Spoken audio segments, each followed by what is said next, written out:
Sa ating balita, pinangunahan ni Pangulong Ferdinand R. Marcos Jr. ang situational briefing kahapon sa NDRRMC kaugnay ng epekto ng nagdaang Super Typhoon Nando at ang paghahanda naman para sa pagtama ng Bagyong Opong.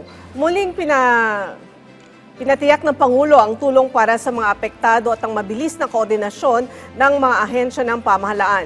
May report si Patrick De Jesus. Satisfied si Pangulong Ferdinand R. Marcos Jr. sa paghahanda ng mga kinaukulang ahensya ng pamahalaan kung saan pinangunahan niya ang situation briefing sa NDRRMC sa Camp Aguinaldo kaugnay ng epekto ng Super Typhoon Nando at Habagat at ang inaasahang pagtama ng Bagyong Opong. Pinatitiyak naman ng Pangulo na sapat ang karampatang tulong para sa mga apektado ng bagyo. Nagpa-situation briefing siya kung may kinakailangan na augmentation na galing sa DBM, maagapan natin. We have sufficient reserves for the QRF at sufficient pa yung emergency funds ng mga agencies. Kasama rin sa paghahanda ang pagiging saturated ng lupa dahil sa mga pag-ulan dulot ng magkakasunod na bagyo.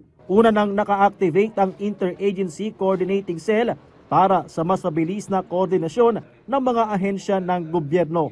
Sana naman hindi gaano lumakas itong si Opong para sa ganon medyo mas spare tayo ng konti, but we have to prepare for the worst case scenario. Bilang naunguna naman sa disaster response, ikinadismaya ni Defense Secretary Gilberto Teodoro Jr. na tumatayo ring chairperson ng NDRRMC ang issue ng katiwalian sa flood control projects. Talagang unang-una, ito'y sala sa bayan. Mapatunayan talaga kung sino may kinalaman dito dahil buhay talaga nakasalalay dito.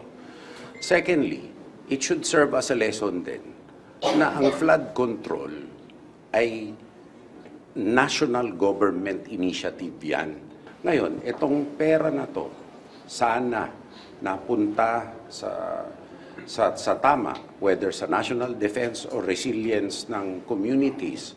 Kaya ito, dapat may managot dito at credible yung proseso. Dapat may magbayad dito. Patrick De Jesus para sa Pambansang TV sa Bagong Pilipinas.